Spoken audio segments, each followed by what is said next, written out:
was listening to a black radio program segment called Paternity Test Tuesdays. The mother's name is Delicia. The name of the father in question is Monte. The child, a little girl named Delishante, spelled D-E-L-I-S-H-O-N-T-E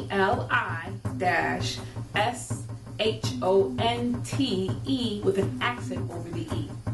I listened as the host cackled and ridiculed the mother, one going so far as to say, you know you pretty much ensure that your child won't get a job. The main host continued to purposefully mispronounce the child's name, in between fits of hysterical laughter. The mother, obviously annoyed by their unwarranted attack on her name choice and on the name that was given to her, sits quietly and waits to tell her story and get the results of the test. The host's reactions are disgusting and indicative of a bourgeois class aspirations of black folks who berate parents who actually have the nerve to create a name for their child. As if an African child is supposed to have a name like Tim or Ricky or Susan or Mary, as if the names that we give to our children are less appropriate than the names that the colonizers gave to us. Your name is Toby. I want to hear you say it.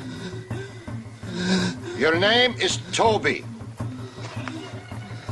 You're going to learn to say your name. Let me hear you say it. What's your name?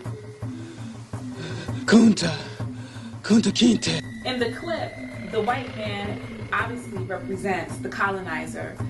The black man with the whip is an African with black bourgeois aspirations, and Kunta represents the thousands of black people who resist with the naming of their child or the renaming of themselves. In American African culture, we have struggled with identity from the very beginning. The names we gave ourselves began to change during the period of black power in the 1960s and 70s.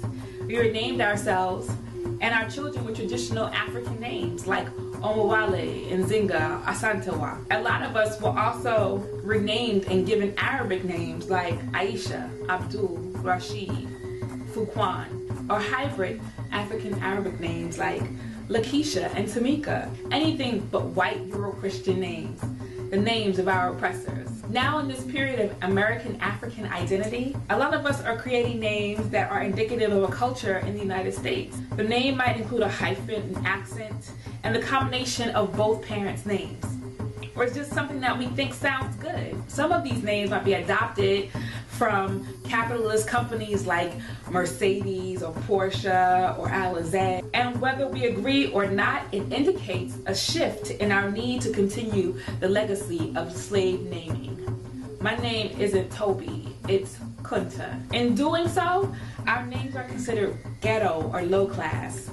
Just because people aren't used to hearing names like Loquisha, Donetta, Antoine, or even Delishante. And some of us don't want to hear these names because of the internalized black shame that we've inherited. The shame comes from the fear of sticking out, of being ridiculed by white folks who feel like these names are not normal.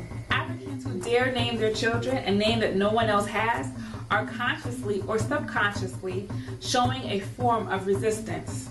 They've issued a challenge to those children with black names to struggle for a world where their names aren't going to be picked apart by bootlicking, backhanded, bourgeois, Negro entertainers, or ridiculed by white people who think that they should have just gone with Toby in the first place. Anything that doesn't bring attention to the fact that they're black. To all those children who keep their black names, and to all the parents who name their children with American African or African names, I salute your courage in defining your identity.